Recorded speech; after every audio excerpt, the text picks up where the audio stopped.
السلام علیکم ورحمۃ اللہ وبرکاتہ۔ ویسے تو خاوند اور بیوی کے درمیان جو حقوق ہیں وہ تو بے شمار ہیں، لیکن میں مختصراً آپ کے سامنے کچھ حقوق کا نقشہ پیش کرتا ہوں۔ آپ علیہ الصلاۃ والسلام نے فرمایا المرأۃ راعیۃ علی بیت زوجہا وہی مسئولۃ۔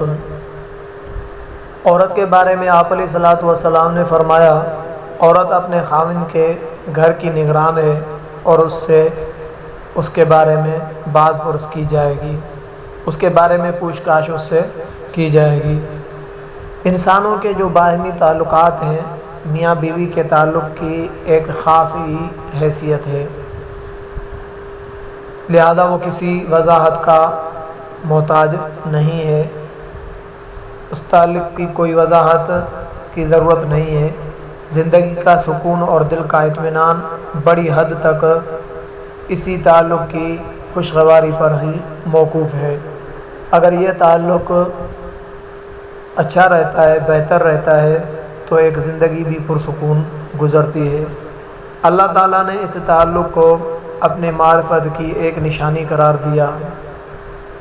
ارشاد باری تعالیٰ ہے کہ اللہ کی نشانی یہ بھی ہے کہ اس نے تمہاری ہی جنس سے تمہارے لیے بیویاں پیدا کی تاکہ تم ان کے پاس سکون حاصل کرو، اور تمہارے درمیان محبت اور رحمت پیدا کر دی۔ سورہ روم کے اندر اس چیز کا تذکرہ ہے۔ اللہ تعالیٰ نے میاں بیوی میں اس قدر کشش رکھ دی ہے کہ وہ ایک دوسرے سے الگ رہ کر سکون حاصل نہیں کر سکتے، یعنی یہ دونوں ایک دوسرے کے طالب بھی ہیں اور مطلوب بھی ہیں۔ اس کا تعلق کا تقاضا یہ ہے کہ بیوی اپنے شوہر کو سب سے بالا تر خیال کرے، اس کی وفادار رہے، اس کی خیر خواہی اور رضا جوئی میں کمی نہ کرے۔ آپ علیہ الصلاۃ والسلام نے بیوی کے لیے اس کے شوہر کو جنت اور دوزخ قرار دیا کہ یا تو اس کا شوہر اس کے لیے جنت ہے یا تو اس کا شوہر اس کے لیے دوزخ ہے۔ خاوند کی اگر اطاعت اس نے کی، اگر اطاعت گزار رہی یہ بیوی، تو یہ اس کے لیے پھر جنت ہے، اور اگر اس کی دل آزاری کی تو پھر یہ اس کے لیے دوزخ کا باعث بنے گا۔